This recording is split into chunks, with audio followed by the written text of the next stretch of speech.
So continuing to model props here for our scene, let me show you the next object we're going to be modeling out. So let me go up to the images here.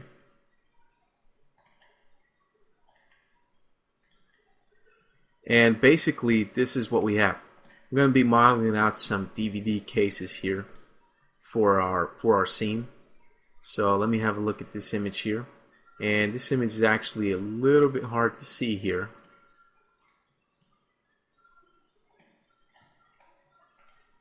Okay, this one might be a little bit tough to see.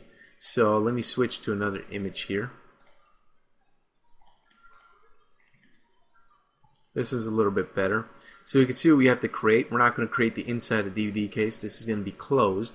But just to give us an overall idea of what we need to go ahead and create here. So let's go ahead and let's create some of these DVD cases. It's kind of ironic though that this image I got is an HD DVD case and we created a Blu-ray player for our scene. Go figure.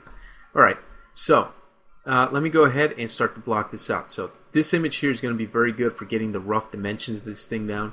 So let's go ahead and do that. I'm going to come in here to my perspective viewport. I'm going to create a box just to get the overall rough shape here. And I know that the width is automatically way too much, so I'm going to reduce that that width a little bit. Something like this looks pretty good. Right, so that looks like a standard DVD case. And I think I got everything else pretty good. Like the length, for example, is pretty good. And the height is pretty good. I'm going to say that I'm happy with that. Okay, so I'm going to convert this to an editable poly. And I'm going to go ahead and say that this back part over here is the spine of the DVD case. So basically you see this picture. This back part right here is going to be this part that's back here.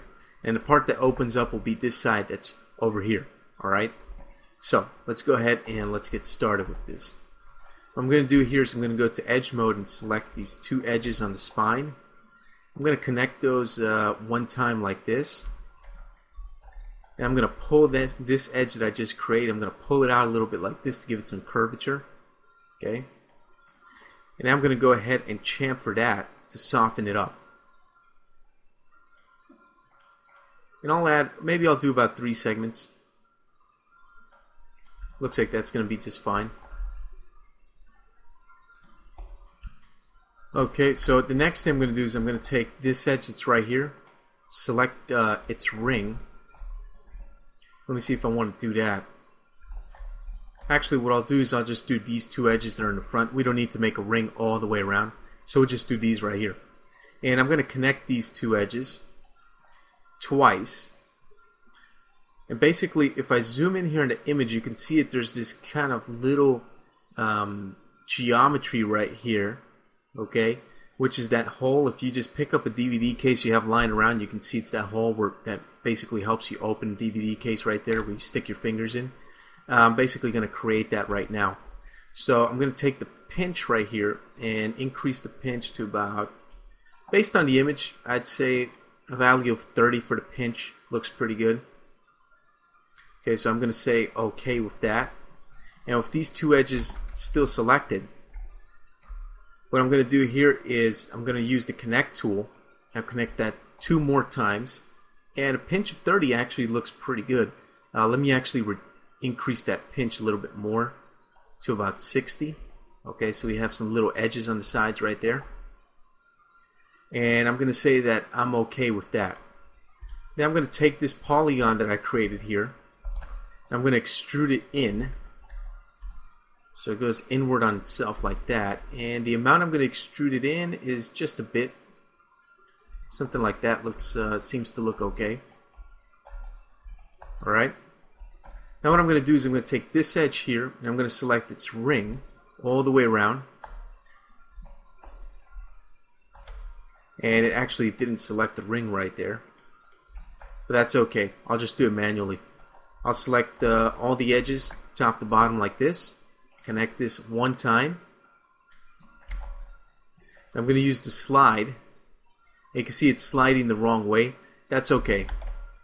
I'm just going to go ahead, take this pinch here, place it at 0, and the slide is still going to mess around, so I'm just going to hit OK, and I'm just going to move this manually myself like this, and I'm basically going to move this to about back here, okay, or maybe about right, yeah, right there was fine. I'm not going to get too picky about that.